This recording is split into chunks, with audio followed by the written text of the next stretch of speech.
Are you tired of the same old pro wrestling? Then check out the amazing action on Powerslam.tv, the biggest indie pro wrestling channel in the world. Get over 4,000 hours of the best pro wrestling events from over 110 of the biggest names in the industry from over 15 countries around the globe. Get your free trial today at Powerslam.tv.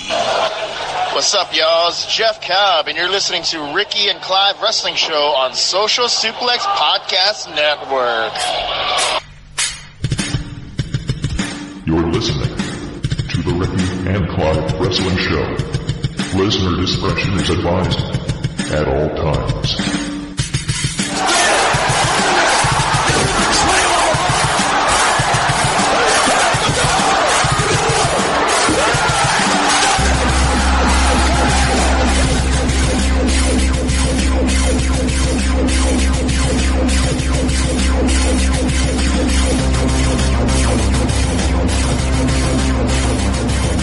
Hello and thank you once again for downloading and listening to another episode of the Ricky and Clive Wrestling Show, part of the Social Suplex Podcast Network. My name is Clive and I am joined by my partner in crime, Ricky. Good evening to you, Ricky, and how are you on this hot, sweltery evening? Good evening, doing well. We've got a shirtless Clive with us tonight. Well, they didn't need to know that, but... That's fine, don't worry, they can't see you. It's only my eyes that can see you, and your wife, obviously. It's hot up here and I'm wearing headphones, so it's a preemptive measure to make sure that I don't overheat and collapse mid-recording. Because that wouldn't It's just been hot and humid the last couple of days, and tomorrow's going to be worse. Tomorrow, folks, we're looking at 30 degrees Celsius, and I know some people are going to say that's nothing, it's at a standard wherever you are, but we're not built for this weather. We're not. I'm certainly not. We're made for... I don't hate it. We're made for the cold and rain. Yeah, I make Sheamus look like Mark Henry, basically. And I'm a disgrace to people of my heritage as well. Just in general? Well, not just in general, but when it comes to the heat, unable to cope with the heat.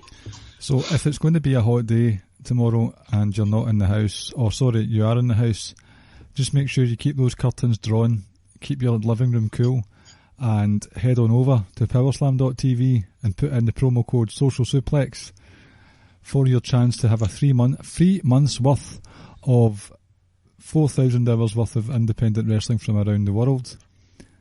There you go. And while you're watching Powerslam TV, or perhaps listening to the latest episode of Ricky and Clive Wrestling Show on the Social Suplex Podcast Network, make sure you're hydrated in such warm weather. Plenty of fluids down you, folks. Mm-hmm. And while you're, just in case you're drinking so much fluid that you end up spilling some juice or water on your t-shirt, make sure you have a spare t-shirt handy. Head on over to prowrestlingtees.net/social suplex. I don't know if you do the / or not, but do that. Get yourself a t-shirt in time for the heat wave tomorrow, and you can get ourselves, One Nation Radio, Keeping It Strong Style, and the very own Social Suplex logo itself. Any other seamless plugs, Ricky? I think that's it. That was pretty good going, actually. Thanks very much. That was excellent. Got half the plugs out the way already. I know. So tonight we're going to do another listeners' questions. We've asked people on Twitter to come at us with what we think on certain things going on in the world of professional wrestling at the moment. We've got a few ones to keep us going, but in the meantime, I have a question for you, Ricky. A couple of people have asked your thoughts on the New Japan Pro Wrestling G1 Climax number 29. So I know that you had a bit of a marathon of it on Saturday. I'm not sure if you've seen anything since then, so I'm just going to hand it over to you for a few 5 minutes or so, however long it will take. Give us your thoughts on your G1, your first proper G1 experience. I haven't watched a single bit. Just all the gifts. I'm almost up to date, so the only night that I've not saw is the one earlier on today. today being Wednesday. So I will be catching up with that at some point. Probably it'll need to be Friday because I've got NXT and NXT UK tomorrow, which takes priority. But yeah, obviously I'll try and keep it short, but I talk quite a bit. Just my overall thoughts on it first and foremost. When people do say it's a slog, it is hard going, and I was fortunate where I was able to, when the wife and the kids were away out with her cousin for most of the day. On the Saturday I was able to catch up, so I understand when people say it is a slog, because if you do get a day or two behind, you really are behind. But yeah, night one was the one back in Dallas. What was it, like July 7th or something it was? I can't remember the exact date. Or was it the 14th? 7th or 14th, it was the 7th. It was a really good night. There was about 4 real good matches on it. Okada and Tanahashi closed that evening. That was sensational. Will Ospreay had a really, really good match with Archer. Zack Sabre Jr. also was in action as well. No, sorry, it wasn't. It was Kenta and Ibushi. And what was quite surprising was, when that sense was, it was almost like a squash match. Like, Ibushi really didn't get much offense in whatsoever. And I suppose that was they used that stage to kind of showcase Kenta coming in. So yeah, but like I said, overall, there's been one or two, well, more than one or two. There's been some matches that you can definitely bypass, and some matches, that are not worth watching. I like people go into these star ratings. My kind of ratings for matches are quite simple. It's, I won't watch it again, or if I stumble across a match, I'll watch it again. And the third category is, I'll definitely be watching that again. Simple. The vast majority of these matches fall in the I'll definitely watching that again category. If not, it'll just be slightly before it, sort of in between the last two categories. Mm-hmm. Moxley's looked just strong as hell. He's undefeated so far. I've saw the results from earlier on Twitter, so I know, spoiler alert, you might want to skip. So yeah, Moxley's still unbeaten. So he had this really, really great match just the other night. In fact, he also had a great match with the man who does the drop for this podcast, Jeff Cobb. Right. I've enjoyed a lot of Jeff Cobb's work as well in the G1. Kind of like, after meeting him last year at ICW, you're kind of like, you're hoping he does well. And, for me, he's kind of showcased himself very well. But yeah, Mox, he's had a couple of real great battles. I've heard some good words about the Ishii. Sorry, on you go. I've heard some good stuff about his Ishii match. That, like, a lot of people, that was at one. I think that was arguably the best match of the tournament up until that took place. Ibushi and Ospreay, which was on night 5, could well be the match of the tournament. In all honesty, it's not my favourite match. Like, I understand why people think it's so great, and it really was great, but I absolutely loved Okada and Tanahashi from night 1. But like I said, you've been nitpicking.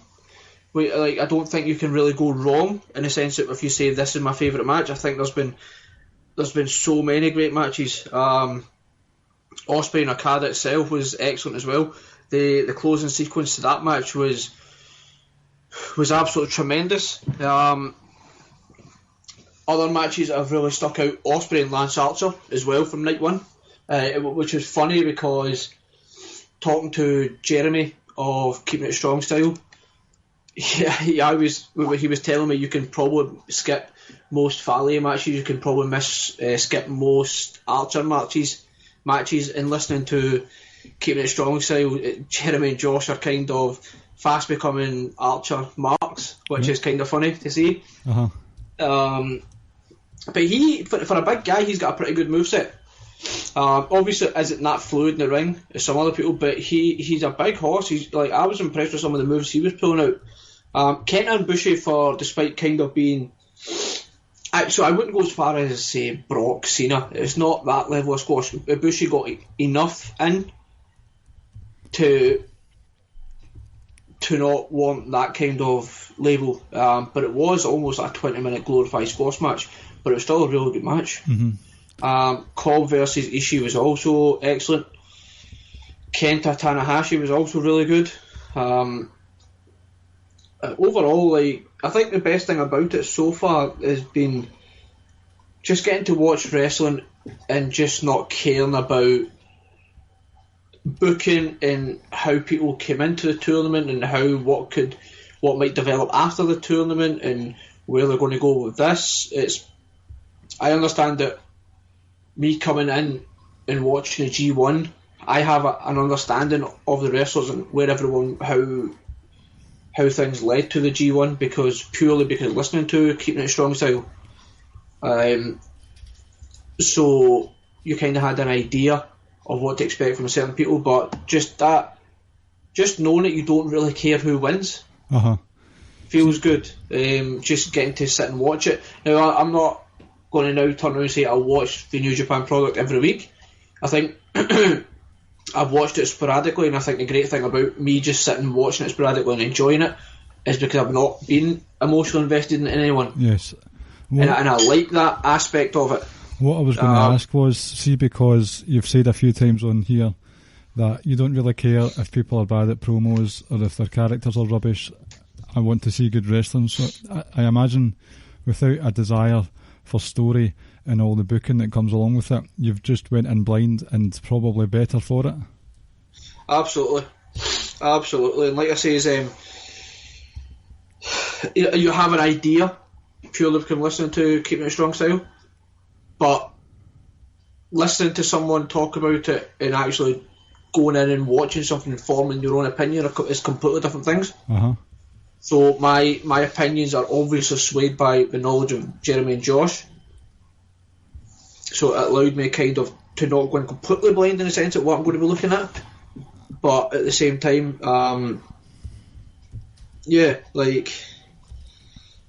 I am kind of partially blind to it. But in a good way? So, in a very good way. I think if anyone wants to watch this, and for yourself, for instance, if I could recommend any night, I would recommend Night 3.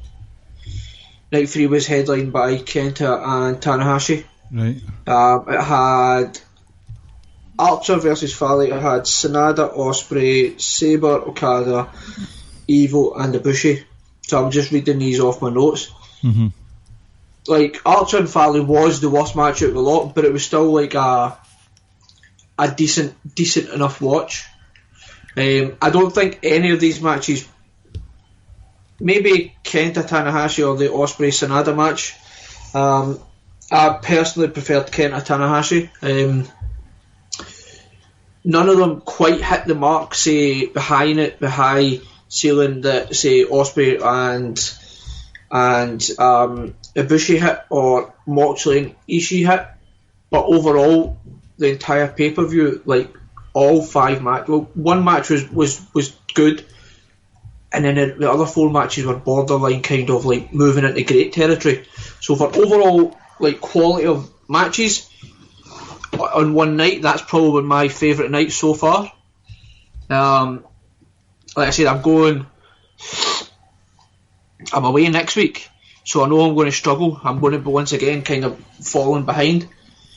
I need to ensure come Monday that I am up to date. I know come Sunday, if I need to miss a show, then I'm going to miss it, because Sundays I'm watching the one match that I was desperately looking forward to takes place on Sunday, and it's Moxley versus Naito.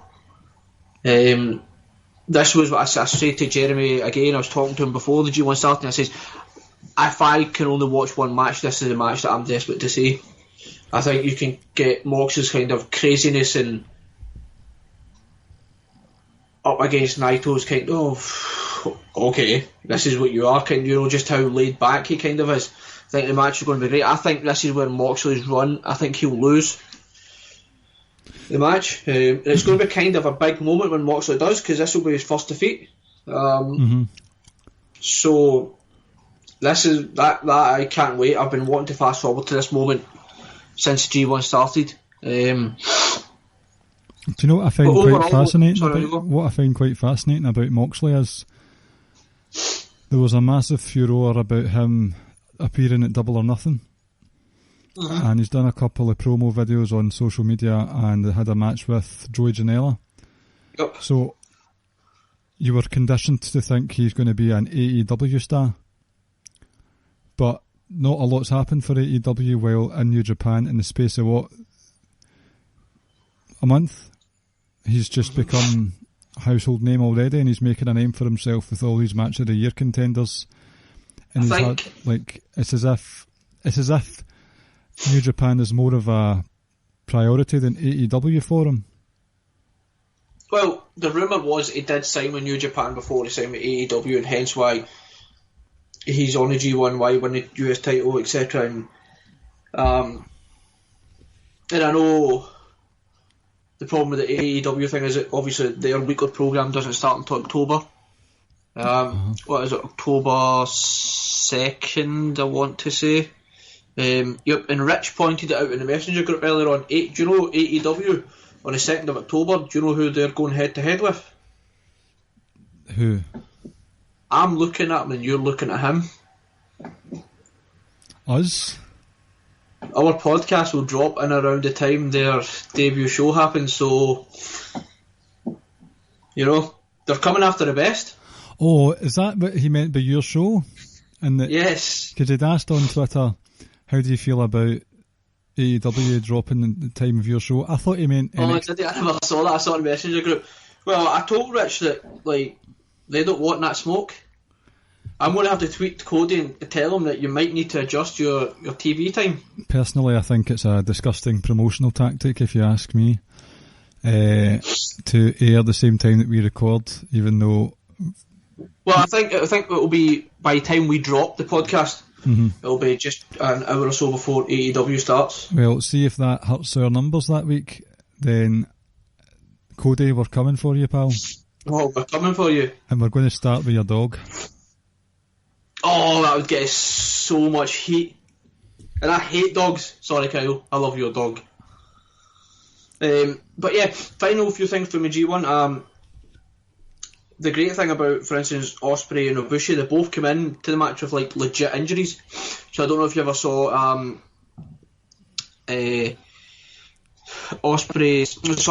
Ibushi's ankle, his foot. He hurt it on night one. As soon as he landed on it, you kind of saw him wincing and grabbing at it. And then for the next minute or two, he really didn't try and put much weight on it. And he hit the ropes, and you kind of see, you could see that he wasn't going full pelt. Ospreay came in with a legit shoulder injury, I think, as well, because I think there was possibility that he could be withdrawn from it. And the great thing was, like, they were both going after the injured body part. I love just seeing that in any type of wrestling. It's like a real throwback 80s, 90s kind of vibe to it, where someone sees a body part, targets it, and continues going after it through the match. Right. Really, really like that stuff. Like I says, I'm a mark for that kind of wrestling. But yeah, and another thing, I'm going to have to apologise to Rich here, but Jay White, like, I think the hate's unnecessary. Like, he's been involved in a couple of really, really good matches. He had a really good match on night 4 with Ishii.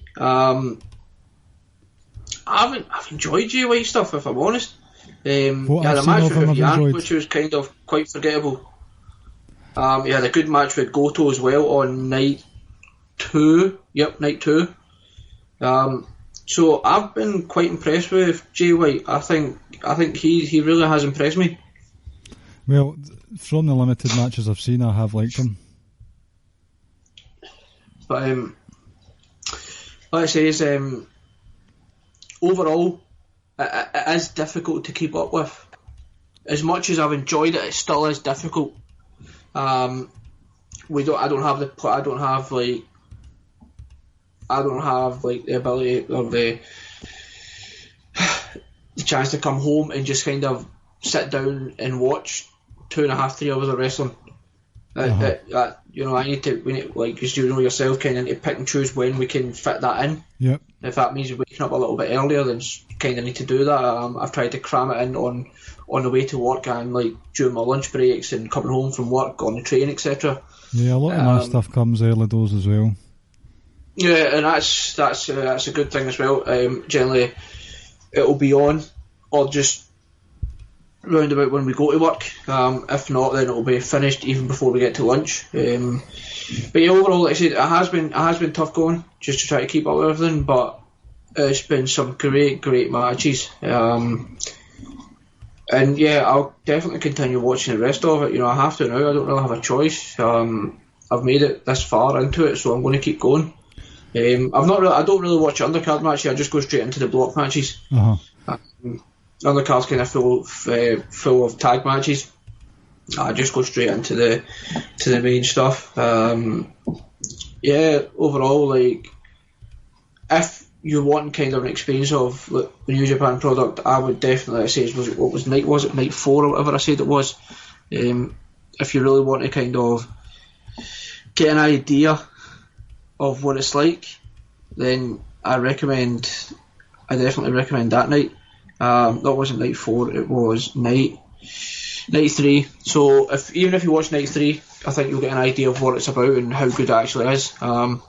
Yeah, so actually I'm looking forward to the rest of it, but I'm especially looking forward to Sunday.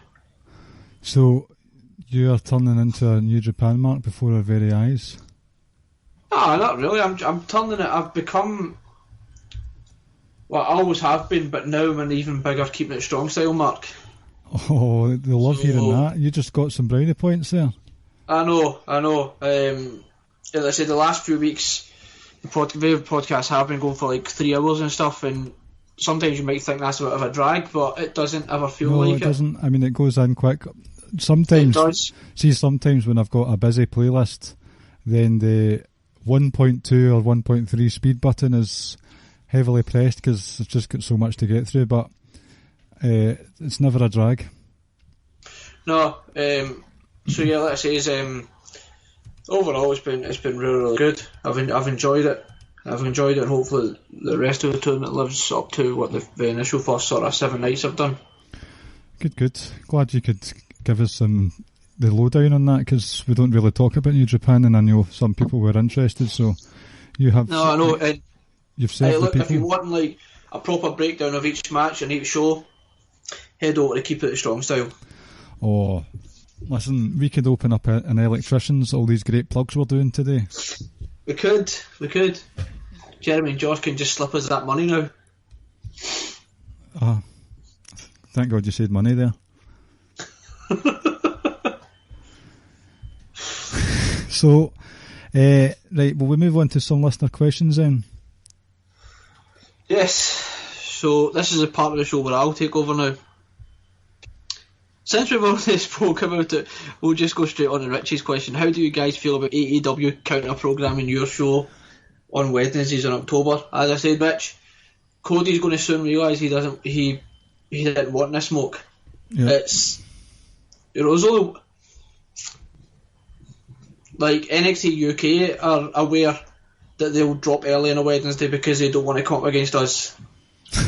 So Cody will soon realise, he doesn't want to mess with Rick and Clive. That's true. See, I thought you meant coming up against NXT or NXT UK. If that was the actual question, then it doesn't bother me because I watch them the next day anyway. Oh, if that's what Rich means, but I don't think it is. If it is, NXT UK, like you said, I don't get to see that until probably, as the same as you, Thursday morning. Mm-hmm. So, because we do record during NXT UK, and then by the time we finish recording, I just want to get to bed. Lucky for you. But either way, it's not going to end well for Cody. No. You're either coming up against Ricky and Clive, or you're coming up against Joe Coffey. Tell old Pharaoh to let our podcast alone. Can't believe we're threatening dogs on the show now. Yep. We don't like dogs. Anyway, let's move on. Right. Go for Mr. It's Ray Cash, friend of the show, Rance Morris. He's got 3 questions for us. So I'll leave the last one because Kath submits a question and it ties in together. So first up, Clive, you can hit this one. How would you book Daniel Bryan on 205 Live if the rumour is true? I'll keep my answer short and sweet. I wouldn't put him on 205. That's it. That's fair enough. Let's just say it happens. I'd sign him off, sorry, for a one-off match with Gulak, but that's it.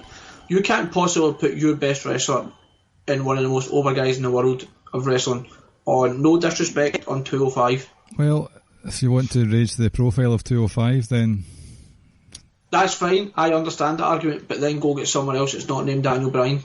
I'm looking at you, Finn. Just not Daniel Bryan. But anyway, sorry, on you go. Well, he is quite similar to Drew Gulak, where his heel stick is that he's basically there as the saviour of the brand that they're on, and that they are a better wrestler than everyone else on the show, and they're there to save their brand, basically, because Drew Gulak tweeted out recently, I wear this as a badge of struggle or something, I can't remember exactly, but he's talking about the struggle. So if Daniel Bryan was to come in and he was to start claiming, I'm here to save 205 Live while Drew Gulak's the champion, maybe Gulak and Daniel Bryan work together for a while and just a two midget power trip, as it were. Mm. But after a while, dissension forms within the ranks, and it leads to somewhere down the line those two separating, fighting against each other, and eventually having a shoot submission match of some description. I'd be all for that. For Daniel Bryan to then win the title. Good. Daniel Bryan against a couple of people, Daniel Bryan, Tony Nese or Gulak, there's a couple of people there, but like I say, again, just no disrespect and offence to 205. Daniel Bryan's just too great and too good to be on there. But I'm going to veer slightly away from Rance's question and come back to another one of his, because Jeremy has asked us a question related to 205, so I'll get that. Okay. Who would Clive like to see on 205 Live?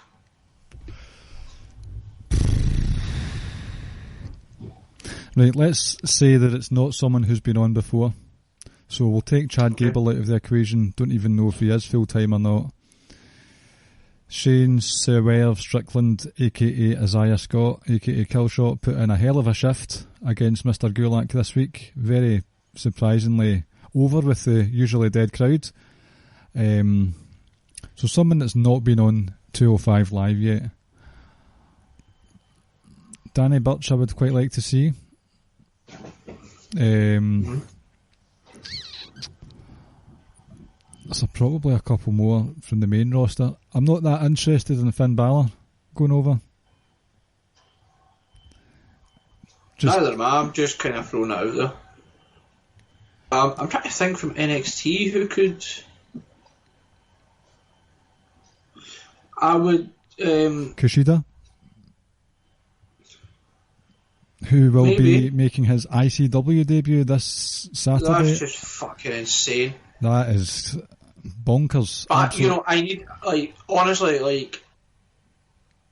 I'm not sure if Kushida is an upgrade on Jeff Jarrett, though, No, Kushida's not a good finesser.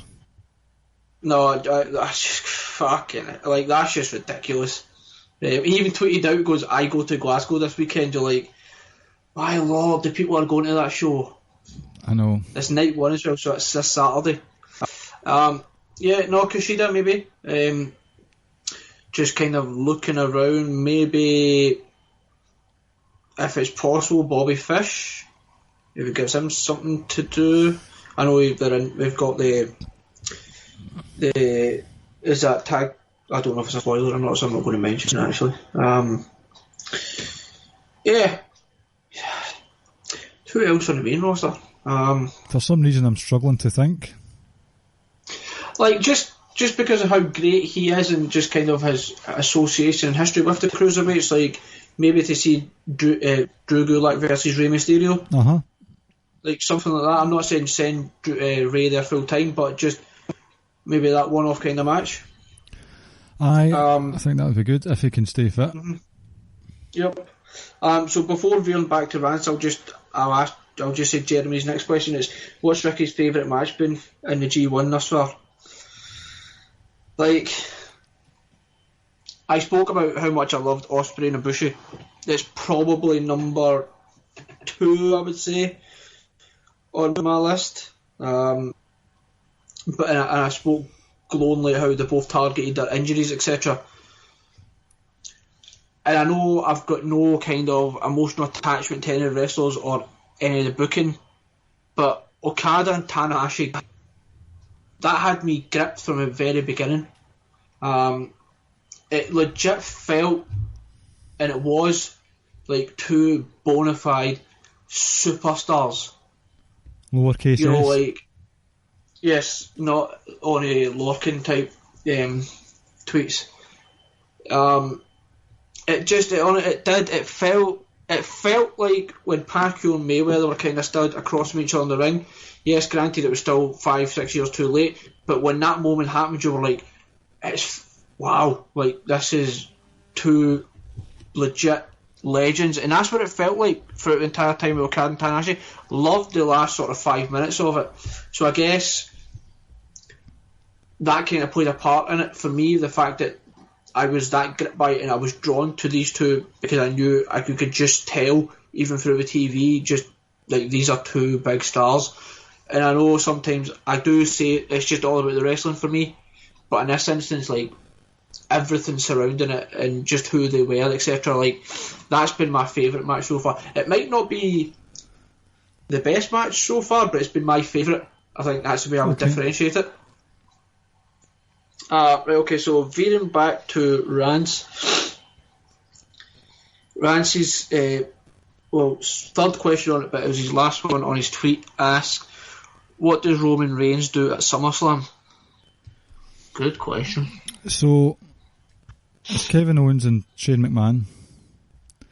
And am I right in saying Roman Reigns and Kevin Owens ended up teaming up? Yeah, like, I think the match started off, it was like a headlock, and then Drew broke it up, and then there was another wee thing that Drew broke it up, and then all of a sudden they just all hell broke loose. And then the show ended basically with Owens and Reigns stood side by side. My theory is I think Roman gets involved in the KO Shane match. Right. I could maybe see something like Roman kind of being almost inserted and kind of being involved in the story will be building up to it, and Shane kind of says you're barred from ringside. I don't know. I don't know if he'll have an actual official match, and that's fucking crazy. That the only one I can think of is Drew McIntyre. And I have a funny feeling, and I was speaking to Caleb about this, and he was like, are we in position to get Cedric Alexander versus Drew? Not for SummerSlam. But they can't give us Roman versus Drew again. No, because probably Roman would win that one, and you can't take 3 straight defeats and still be considered. Yep. You know what we say, wins and losses don't matter, but feuds, wins and losses do. Yep. And even though it's Roman, but that's not the point. You just can't lose 3 significant big time matches on the bounce against the same guy. Don't get me wrong, the match quality will be up there. The match at Stomping Grounds is a barn burner for me, just for the sports entertainment aspect of it all, which is a dirty word these days, but who cares? It's still good fun, and I think it's one of those ones I could watch them wrestle each other anytime. It does feel a bit overdone though. Oh, definitely. It's a difficult question to answer because I don't think there's any real direction for him at this moment in time. If Drew and Cedric have a match, I'd be stunned. So would I, but like I understand Caleb's kind of thinking and rationale behind it. Caleb and rationale in the same sentence. Jeez. Shout out to Caleb. I don't know. Nothing seems too obvious at this moment in time where they're going to go with him. I hope we don't get a throwaway match with him and Elias or something like that. Like, but I could see him not having an official match, but kind of helping KO get the victory over Shane because some other guys might, like Drew or Elias, might get involved. So Roman comes down to try and even the numbers a little bit. Whenever someone's involved, I feel like that's underwhelming because Roman's so damn good in the ring, but I can't think of where he would go from here. Don't know. Did maybe gets involved in the Seth and Brock match? I don't know. Unlike that, no chance. It's a difficult one. Like I say, there's no real clear path that they can go on. But so moving on. So we've got a couple from Calf. So Calf's question and Rance's question kind of tie in together, or we do tie in. So Rance asks, how would you use legends on a regular basis to give back and keep the rates up? And Calf responds to that saying, I will go further with Ray's first question, especially for Clive. And capital letters, you have to book legends into your programming. How do you do it? Clive? Pass. No. See, they're there a lot anyway. You want to hear my answer and see how you feel about it, and then maybe give you time to think. My initial reaction was they could play the role of the local independent talent that gets the jobbers in the squash matches. So here's I've got two, and it's funny because I had this exact same conversation with Caleb Smalling. If they were to only appear on the two Saudi shows, I'd be happy with that. For me personally, just for me, it's because I don't watch them shows because I don't take them serious as pay-per-views. Not for any kind of stance, I just don't take them serious as a pay-per-view. Because, like you said, it's kind of legends that are appearing, legends taking on legends, you get the Royal Rumbles, etc. Couple with one or two kind of important matches, but I don't take those pay-per-views serious and I don't treat them as pay-per-views. What pay-per-views? The two Saudi shows. Alright, okay. So that would be what I would do, but the other thing that I would do, and I don't know if it was on this show that we spoke about it with France, or we spoke about it with France on WhatsApp, that you would have your own kind of Legends circuit, Legends tour. I can't remember, was he on the show when we spoke about this? I don't know, can't remember. So I feel like this was Vance's idea and we all kind of chipped in with it as well. So I'd put, like, if you're desperate to have them, like certain people on it, an hour or 45 minutes on a network, 45 minutes each week, just exclusively on the network, and give them their own little show, like wrestling wise, if they were desperate to wrestle. Let's say you don't need to bring them on Raw or SmackDown to do that, you would just give them, like I said, a Legends circuit, Legends tour, maybe put a title in there as well, and just have that on network, and if you wanted to see that, then it's available to you. But for me personally, when The Undertaker returned a few weeks back, I legit popped because it came out of nowhere. I'm not a huge fan of bringing back all these legends at the same time. I don't mind if people make the odd appearance now and then as well, and I accept it. I generally, if there's going to be one that appears maybe at the Royal Rumble, and I accept that there's always going to be a kind of part-time, legendary comedian, actor type person involved in a match at WrestleMania. I've come to accept that as well. Right.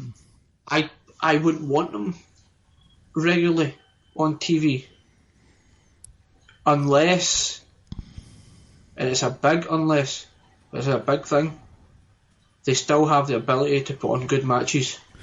Well, I've managed to work around that with my answer. Because let's be honest, not a lot of those legends can still wrestle. Yep. So what I would do is, first of all, use them as, used in angles as special guest referees. So like on-screen characters? On-screen characters, whether it's authority figures, heel... so, instead of having the McMahons as the authority figures, you've got someone like, I don't know, Ted DiBiase or something, right? And then he's got a heel stable and stuff like that. Just take the McMahons out of the equation. You could have them as leaders of stables. You could have them as managers for wrestlers who've not got an ounce of charisma, or valets, whichever way you want to go. You could use them effectively like they did with Dusty Rhodes and the Rhodes brothers against the Shield back in 2013, when it was a family thing. Because I'm sure a few of those legends have got children that are in the business. Use them like that. And if you're going to use a lot of them, you've got 5 brands there. Spread them out. You've got NXT, the UK one, 205. Keep them off the UK one, please. See? You can't pick and choose. Yeah, but Calf and Rans both asked how we would book them. I wouldn't book them on the UK shows. I'm trying to think of UK legends. If it's a William Regal appearing, that's fine. Well, he appears now and again anyway. Don't give me Hulk Hogan. I don't want to ever see him. Never been a fan of him anyway. Don't even give me HBK. Shout out to Booker T. For Booker T, take my money.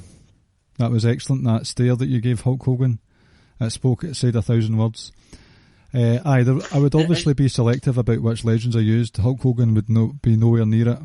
No, and I also, Rich put out a tweet when Hogan came out, and it was kind of sad to read.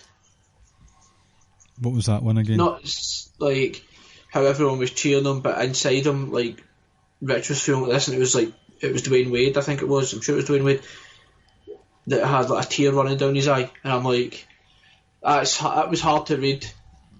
Hard to read.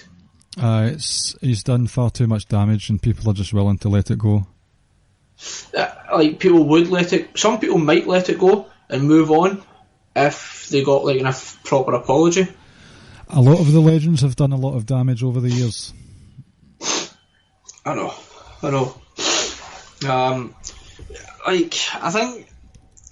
I think this question is difficult to answer because a lot of people are really indifferent towards it. A lot of people love to see them back, and some people just don't want to see them. They're like, your time has come and gone.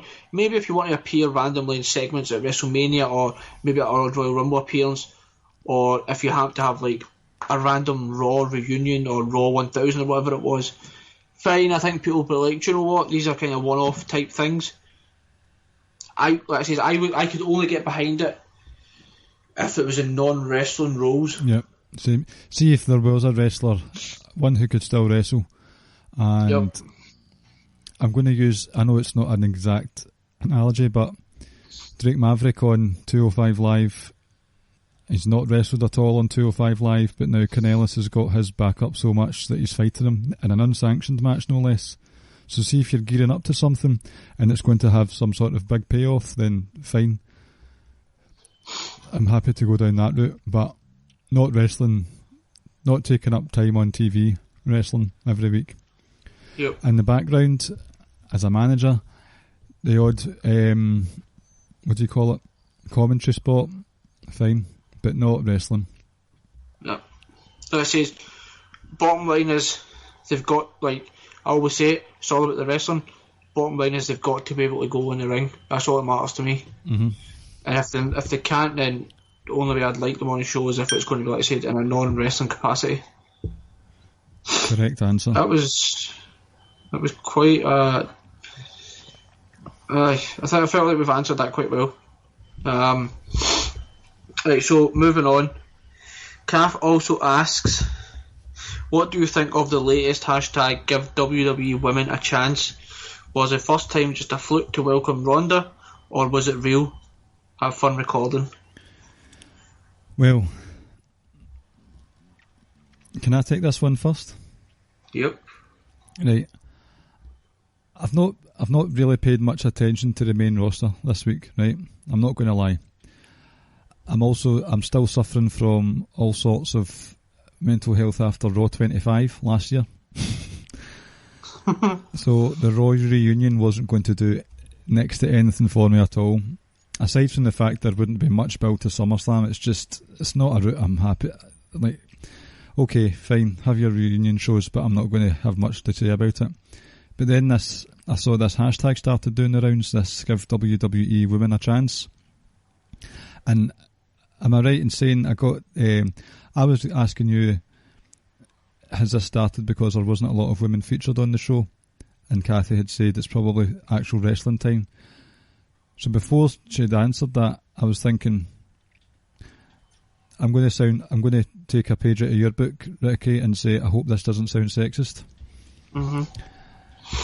So in the last few months, women have main evented Mania. You've got two internet darlings are your current champions at the moment. They've fended off people who the internet hates, and Lacey Evans and Alexa Bliss. Easily, might I add, when you take it all into consideration. Near enough consecutive pay-per-views as well. You've got another internet darling. She's wrestling for the title against Bayley at one of the big four of the year. You've got smaller stories going on with Mandy Rose and the Iconics, etc. Carmella has got more airtime than Shane McMahon. Maria Kanellis, she's got this dominant feminist in her relationship role going on 2 shows, no less. This one, it does pain me to say it, pains me greatly, considering the topic we've just discussed, but you had women of the past with their time to shine, with the currently very popular 24/7 title. I'm not happy that older veterans winning things like that happened at the expense of the current roster, but all we've heard over the years of these women of the past weren't given a chance back then, and they got their chance on Monday night. Okay, still wouldn't be my preferred choice, but I tell you something, see when Alundra Blaze was about to put that title in the bin, I was going to go mental. Where was I? You've got a good number, not a good number, there's never a good number of injuries, but you've got a sizable chunk of people out with concussions, surgery, shoulder injuries. Mickey James just went in for surgery last week, I believe. Yep. Right. Would you say that's giving women a chance? I don't watch Raw and SmackDown, right? In its entirety. Neither do I. I read it and I see what I like the sound of and I watch it. What did I watch from Raw this week? I watched the opening segment purely because the Doctor Thugonomics came back, and I'm here for that any fucking time and every single time. I watched the Austin bit because it's Austin at the end of the day. Not too much in between that, if I'm honest. Very little in between that. Now, my understanding is, and this is where we might be a little bit ignorant because we didn't watch it. So this hashtag started after Raw or kind of during Raw. Mm-hmm. I understand where people are coming from with it, but as you say, is like the biggest star in the company of the last 9 months or so has been a female. Yep. Well, maybe the 3 biggest stars in the company in the last 9 months have all been females. See, is it a bit too early to jump on it after because they're not featured heavily in one show? Because you did get the Becky and Natalia segment. I I fully understand, and I think it just feeds into the narrative that the women are kind of thought of just eye candy and sort of second class citizens compared to the men. So it feeds into that mentality, and I get that.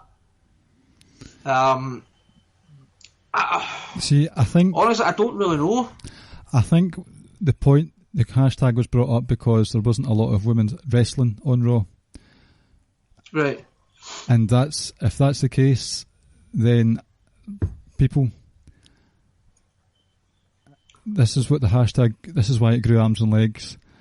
Last week, there was a fatal 4-way match to win as a number one contender to face Becky Lynch at SummerSlam. That match was just under half an hour long.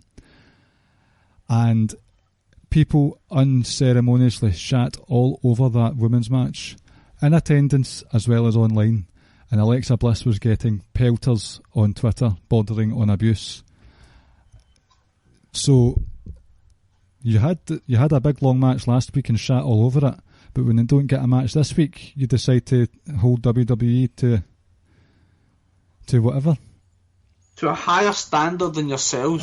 Like how about dear level-headed fans? How about you give WWE women a chance?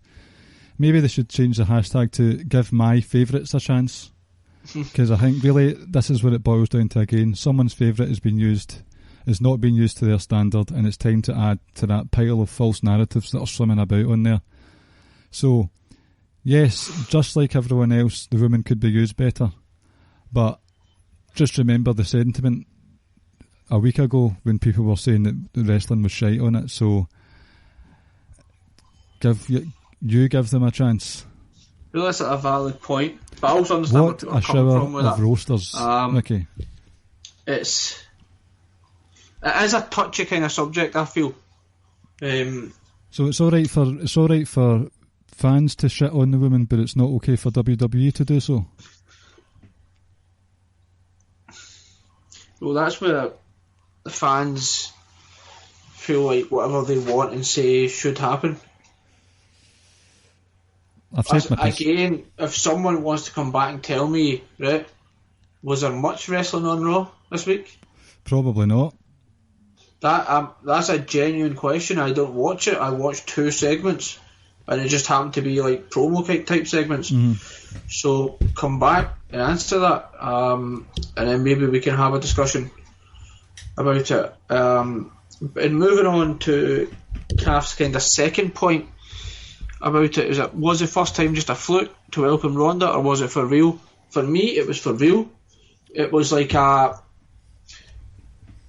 crescendo. It was like the beat building up to ultimately to hear the bass drop, or to hear the beat drop. Well, see, when you take into account stuff like Becky Lynch on NXT. the front cover of magazines, and Becky Lynch on And Charlotte. What was the red carpet affair? What was that? The ESPYs? Maybe. Recently, Charlotte was on the front of an ESPN thing as well, and it started from NXT, and it started building. Granted, fine, people like Stephanie comes out and makes out like I'm behind the revolution, but the reality is we all know who's behind the revolution, really. And it built, and it just got to a point where even if they wanted to dampen it, even if they wanted to push it down, they couldn't. So, no, I don't think it was a fluke. I don't think it was I also don't think it was a pre-planned type thing. I think it built up from NXT, and then I think it kind of started catching a little bit of attention on social media, and then, like I said, so it was a combination of both almost. But for me, I'd like to think it was a lot to do with the fact that you saw how the women were performing in NXT, and it was like, well, why can't you do that in the main roster type thing? And was it kind of to welcome Ronda? I don't think so. I think Ronda definitely helped build the Evolution as well. I feel like she helped take it up another level. She almost made it feel legitimate, if you know what I mean. And I hate that, because at the end of the day, it's not UFC, it's not MMA, it's not boxing. You know, it's predetermined entertainment. But overall, no, I don't think it was a fluke, and I don't think it was to welcome Ronda. I think she played a part, but I do think that it started garnering that much attention, both on social media and both what the women were doing at NXT. It kept building and building, and it came to a point where even if they wanted to control it, they couldn't. I agree.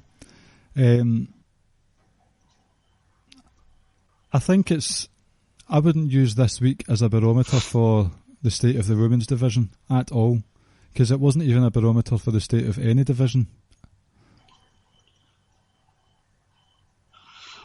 Like I says, come back to me and tell me how much wrestling was on it, and then I can maybe form a proper opinion on it. Yeah, but come back to us and tell us how much women's wrestling and segments there were last week. Yep. Always use your head, even though that's not our slogan. Shout out to the Outsider's Edge. And before anyone might want to start giving us shit about how we could be sexist, etc., like, just fucking go back and listen to any of our episodes and see how much we glowingly talk about the women and how great they are. But this is a person right here that says Charlotte is pound for pound every bit as good as anybody in the company. Yep. When you factor everything in. Final question of the day comes from Mr. Rab Ropes himself, Mr. Semi-finalist. Oh, by the way, Josh went at Sir Sam on Keep It Strong style. So it was... Shots fired. It was. The promo battles have begun. We need to get some promo battles on Twitter for this. Or what if we could reach out to them and get them to quickly record a 30-second snippet and include it in the podcast one week. We should take this up as a big deal. Maybe drop it on the 2nd of October, perhaps. Oh, that's it, because there's something else happening on the 2nd of October that feel like they can take our shine. Aye, I'll take it. It's not happening, Cody. You take our shine, we take your dog. And we become the biggest heels in the wrestling business. We are the dog nappers of Social Suplex. That's it. Sorry, Jeremy. Right, final question. Sorry, boss. Exactly. He is a boss. From Rab Ropes, the women's tag titles haven't been defended on pay-per-view since WrestleMania. Jesus. And only on TV 3 times since then. Why do you think that is? Was it a mistake to put the belts on Iconics if Creative can't come up with a feud for them? How much, if any, of this is due to the wild card? You would think that the wild card would help with this because the tag team titles are not exclusive to either brand. You want to know what the problem is? So to answer the first question, was it a mistake to put the belts on Iconics if Creative can't come up with a feud for them, right? Was it a mistake to put it on them? I guess the reaction at WrestleMania suggests no. Like, I think they are over, just in like how kind of like I think everybody loves them, but I'm not talking about their wrestling ability. I'm just talking about the character work and the promos and etc. So there's a difference there. So was it a mistake? It depends what you're looking for. Me, I'm all about the wrestling. So was it a mistake to put it on them? I can't say yes or no, right? And the reason why I can't say yes or no is, so let's just say Sasha and Bayley still had it. Who were they going to feud with?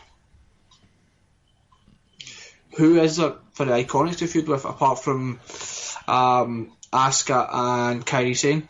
Like, they haven't built the division up. There's no real legitimate tag teams outside of the Iconics, and in my mind, the Kabuki Warriors, Asuka and Kairi Sane. Like, Rose. for a while, what we had, there was a Riot Squad, but what's happening there? We had Nia Jax and Tamina Snuka, but Nia Jax got unfortunately injured. So was Tamina Snuka. Yep. Dana Brooks took a bad gash a couple of weeks ago. Yep.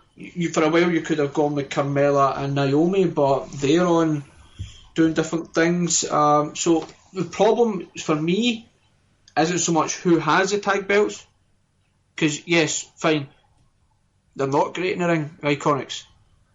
But my counter to that would be is that if it was still left on Sasha and Bayley, who would they have faced then? Mm-hmm. I think there's just a real lack of both quality depth in the women's division, but more importantly, since we're talking about tag titles, there's just no depth whatsoever. There's just nothing when it comes to the tag titles.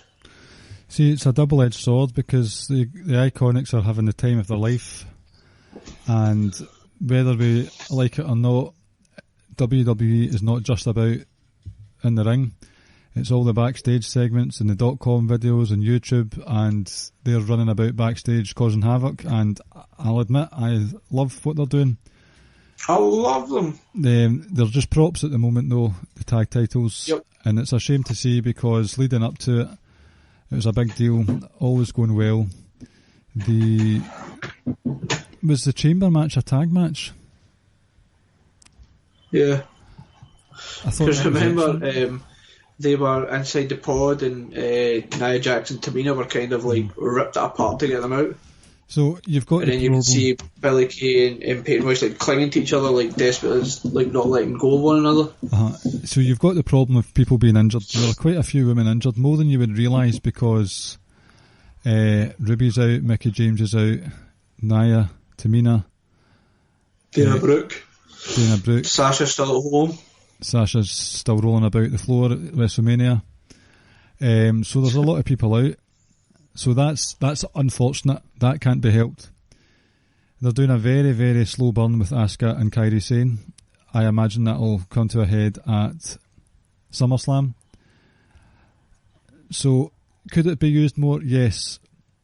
But then if that was the case and the women's tag team division was given more spotlight, something else would fall by the wayside, and there would be another question being asked of us this week saying, do you think this division or this group of wrestlers should be getting more time? So it's a double-edged sword. Off to a promising start as it was, it's dwindled to basically some comedy segments, and I think that's a shame. But at the same time, I'm loving the comedy of it all.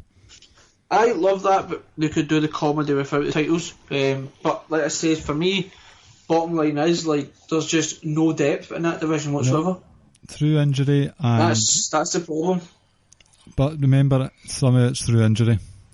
Oh, definitely.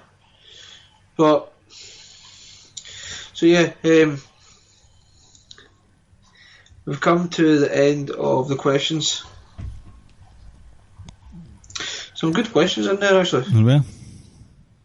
I enjoyed them all. Not as many as we've had before, but there was still a lot to discuss. Sorry, say it again? There weren't as many as we've had before, but still quite a lot to discuss and keep us going. No, definitely. The only one I didn't like was well, it's not so much that I didn't like, was Richie's question. I've got real problems with that. Now the big thing is, what I want to know is whose side are you on, Rich? Are you elite or are you RNC? Oh, putting the pressure back on. 3 letters for you, Rich. Which is it going to be? The most dangerous letters that Vince McMahon hates to hear. DVR.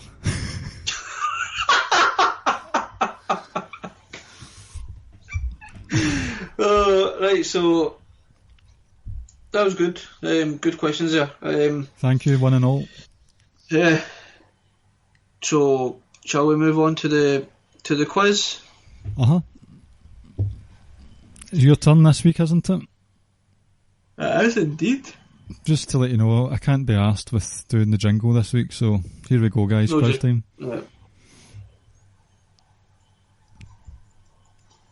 Okie doke. No, I was genuinely serious. I can't be bothered even adding it in. You need to. That's like one of the biggest things people pop for. Give us a live rendition, please. It's fucking quiz time with Ricky and Clive and friends and Pharaoh Rhodes. He's not a friend. He fucking certainly is not a friend. We are the Canine Killers. A fucking WWE quiz. Dun, dun, dun. Excellent. What's the theme for this week? It is anagrams of wrestlers' Christ. finishers. So let me quickly send this out for a second. Just texting. Okay.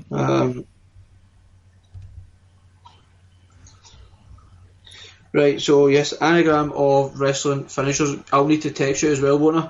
Yep.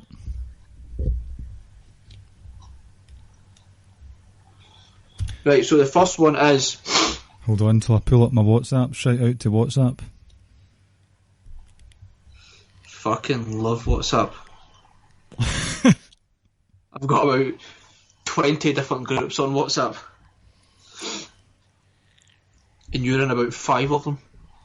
Right, so the first one is B.O. Scrotum. Oh my god, poor soul. B.O. Scrotum. I never even thought of that. So it's a modern day wrestler's finisher. This wrestler has been in the headlines a lot in the last few weeks. Curb Stomp. Correct. Where was... Oh, P.O. Scrotum. B.O. Right. There seems to be a P missing from the anagram, but it's fine, I got it. Oh, I must have missed it out somehow. Don't worry about it. Don't you worry about it. Right, here we go. So, number 2 is as comedy devoid. As comedy devoid. This was a tag team's finisher. Oh. Shit. As comedy devoid. I'm sure Device is in there. Do you know, now I actually feel sorry for our quiz participants because see on the receiving end of these anagrams, Jesus. Oh, the murder. They're horrendous. Shit, one more clue.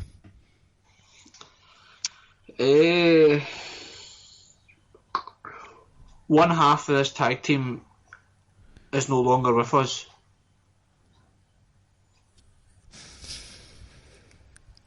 It's something Device, I know it is. There was a tag team currently who imitated him for a while.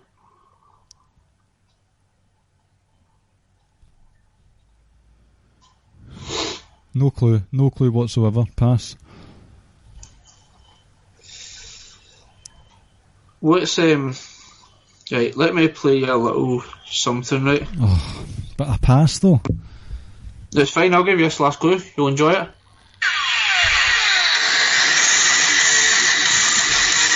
Just keep playing that. That's your clue. What's that called?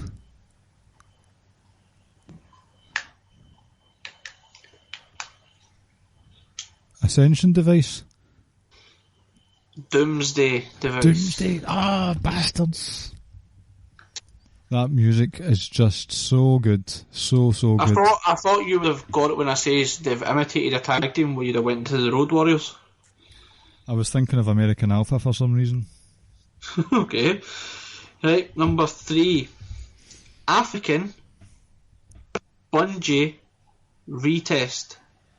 African Bungee Retest. African Bungee Retest. This is a female's finisher. Will I send it in then? African Bundy retest, a female's finisher. Yep. Oh my god, that's horrible. Current NXT female. Current NXT, so we have Shayna Baszler. And hers is a clutch. We have... Oh shit, what's Mia Yim's? Do you know, this is awful. What, that's the only two female you can think of? Well, the NXT women's division's not that great right now.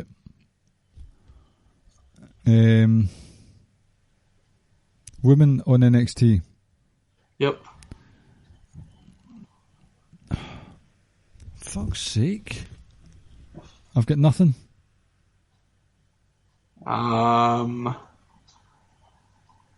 Would you like a clue? One more clue, but when next time I say pass, just allow me my pass. She has lost in 2 title matches this year.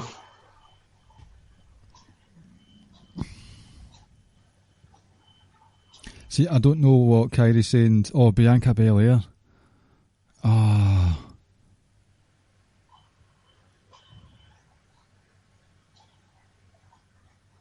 I still don't know what it is.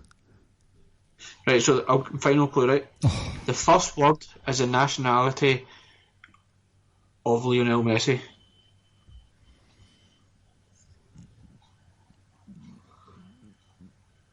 Pardon? Argentine facebuster.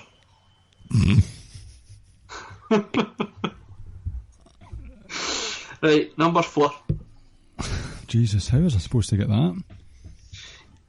Ian Remark. So IAN. Mm-hmm. Ian Remark. Ian Remark. You sending it in? Oh, that's it. Ian Remark. E-I-N? I-A-N or I-A? IAN. I-A-N. Ian Remark. I'll send it. It's probably... I'll just send it. Rainmaker. Correct.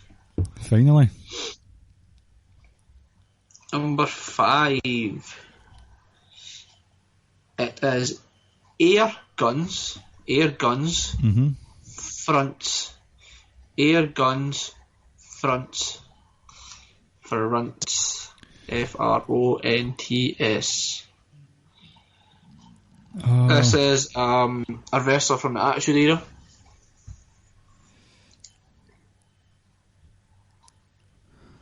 Air guns fronts.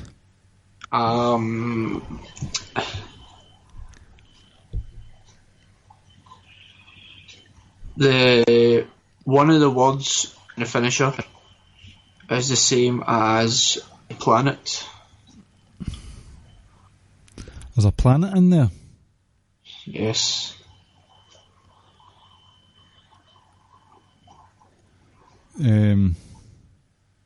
Uranus. Just run through the planets in your head. Right, Mars. No. Eh? Just keep going. Right, so Once you say it, you'll be like, oh, I've got it. Mercury, Venus,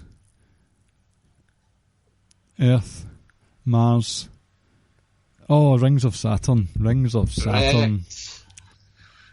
Shout out to Moppy. Right, so was this number 6? We've got Orzo terms. O-R-Z-O terms. T-E-R-M-S. What number is this? 6. Oh, thank This God. is a current female wrestler. I can almost see it.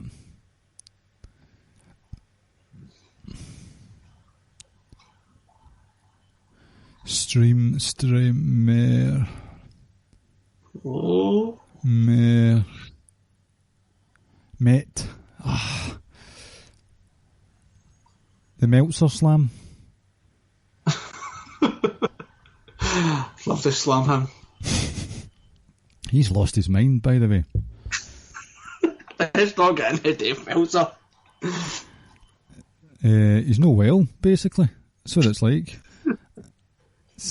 Orzo terms. Current wrestler? Current champion.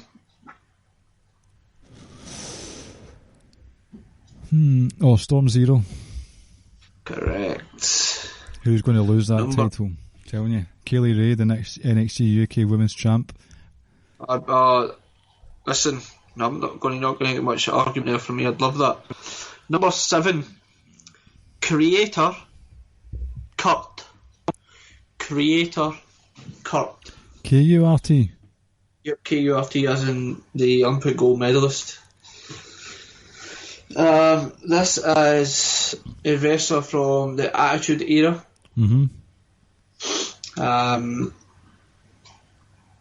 Wrestled for WWE and then went to WCW. Was a pretty big acquisition for them. I'm thinking it's something Reactor. Reactor number 4. What's that? Oh, what number was that? Was it not 4? What was? The Chernobyl one. I've not seen that film or read up on the history. You've never read up on Chernobyl? Shout out to Chernobyl. Jesus. That programme, there was like 6 episodes, I think. It's fucking excellent.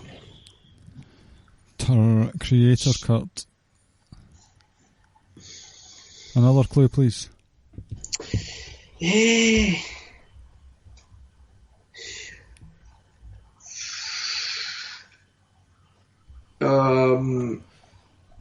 His first name is his first name is the same as a baddie in like a fucking Marvel or DC or whatever the fuck shite that film is.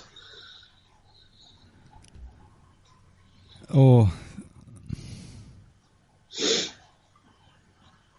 Well, there's been about 20-30 films, so that doesn't really help.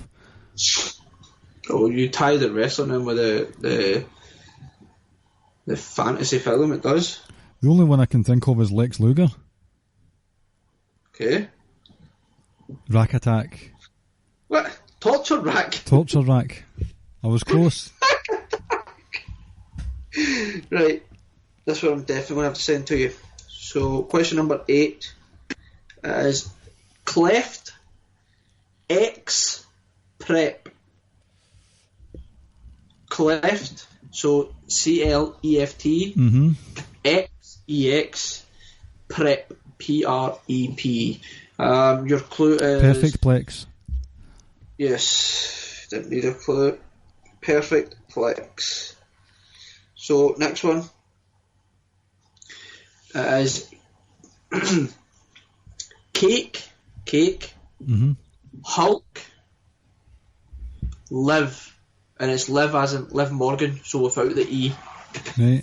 Kate, Hulk, Liv.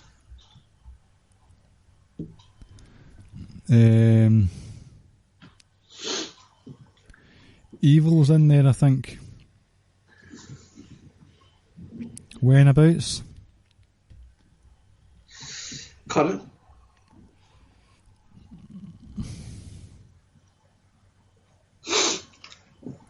WWE? Yes.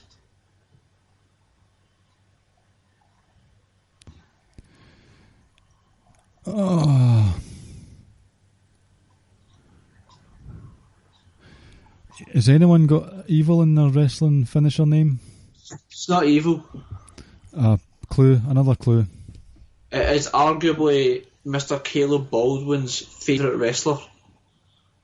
I think it is anyway. Right. Hell of a kick. Yes. Right. Number 10.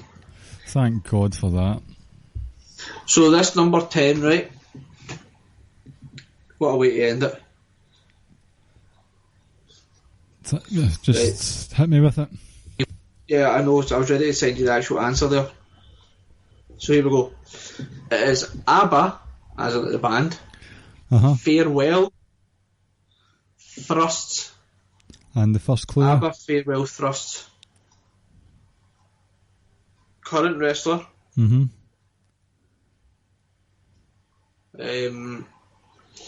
On one of the NXT brands.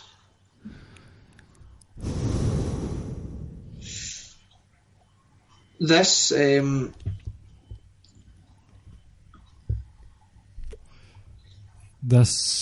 it going to make any sense to anybody that isn't Scottish? All the best for the bells. It actually spelled O as in A-W-R-A, fur as in F-U-R. Yep. All the best for the bells. Shout out to Joseph Coffey. Oh, indeed. So that concludes the quiz. So you got, let me see, oh, whoops, I deleted it, let me go into it. You got 1, 2, 3, 4, 5, 6, 7 out of 10. That's pretty good going, actually. Aye, with help along the way. Well, you didn't get, that's fine. Still though, anagram rooms are difficult. That's why we give clues on I know. On our quiz time invitationals. And these shows will be dropping at some point. We need to get things sorted. It's the summertime, our kids are not at school, so trying to figure out dates and stuff, but we'll get to you people, we promise. Yep, we will. Now we just need Sam to kind of bring the clock forward about 12 hours. Or back. We'll figure something out. I will know. Looking forward to it. Yep. It should be 2 good shows.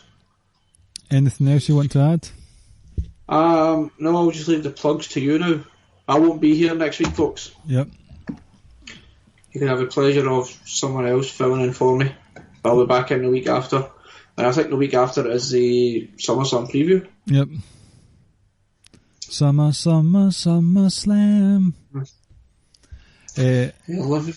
We have been the Ricky and Clive Wrestling Show on the Social Suplex Podcast Network, alongside other shows such as One Nation Radio, Keeping It Strong Style, Grown Men Watch This Shit, and Get in the Ring, and All Things Elite.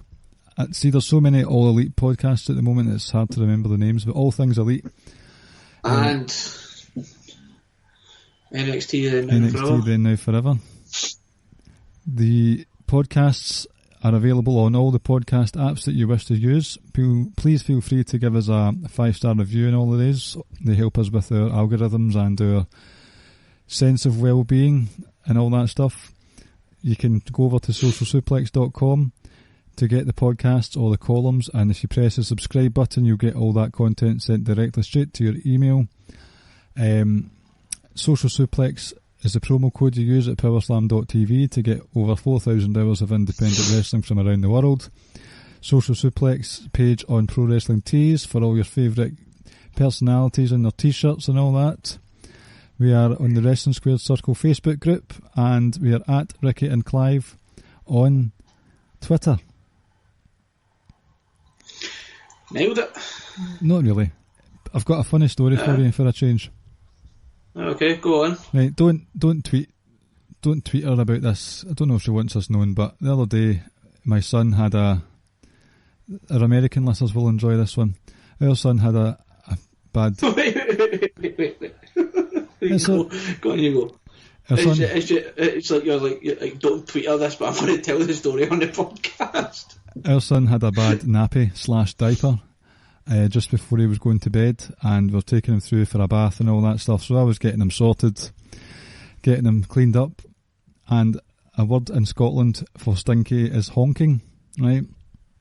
So the wife came into the bathroom and said, "Right, time for your bath, honky boy."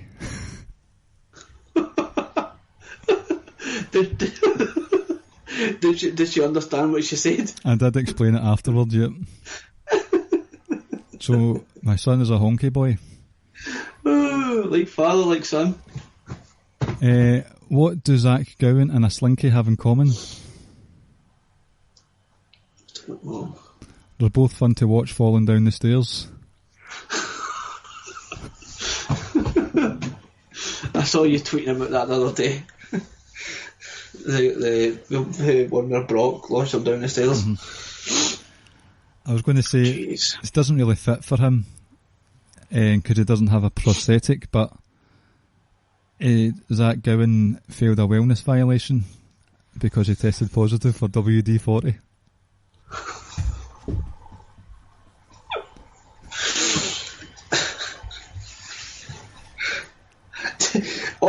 Honest, when do you think of these jokes? Hours beforehand. Sometimes I've got them lined up, but the last two were just late this evening. Do you think the Americans know what WD-40 is? They can Google it. Well, they could. We could tell them, but you can Google it. That'll be your homework for this week. Right. Ladies and gentlemen, anyone that's going along or planning on watching it, enjoy the living hell out of the ICW double nighter this weekend. The card is as stacked as giant haystacks as dinner, basically. It is going to be so bittersweet. I know, because the people get to see Kushida, but then you'll witness the breakup of the kinky party. That bastard Shah Samuels. He's the fucking mug of the week, let me tell you. Did you see his mug of the week this week? No. It was on Boris. Oh my god! Did you see what Donald Trump's wife tweeted out? No. Congratulations to Boris Johnson for becoming the Prime Minister of the United Kingston. What an idiot! Did you see? I don't know if you saw it. I can't remember what night it was. It must have just been another day. But Zack Sabre Jr. was backstage and he was doing like the press conference, and you could see him take a drink of water, and he was like, "I don't even care. What the hell's going on with my country? Boris Johnson just became Prime Minister." Something's like, what is going on? In the middle of his press conference. Even wrestlers can't abide it. Anyway, this isn't the political show. That's on a different podcast network, and I can't think of any more jokes. I'm all used up. Enjoy yourselves, Ricky. We'll see you in a couple of weeks, and I will speak to you next week. Take care, folks. Thank you for listening to the Ricky and Clive Wrestling Podcast. We'll see you next time.